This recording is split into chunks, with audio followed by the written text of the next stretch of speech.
मातर्महेशदयिते महनीयमूर्ते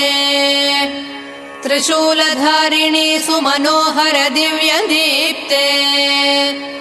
श्रीचक्रराजनिलये श्रीमत्सिंहासनेश्वरी कनकाम्बरधरे कनकदुर्गे तव सुप्रभातम् आद्यन्तरहिते अत्यन्तानुकूलगते दुर्गे दुर्मदान्धजननिवारकव्रतविधे रक्ताम्बरधरे देवी कृपासागरी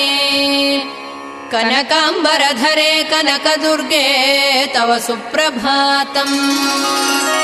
महारौद्रे महामनोहर स्वरूपे सृष्टिस्थितिलयादि महाकार्यकलापे महामूलमन्त्रार्गते भवभीतिहरे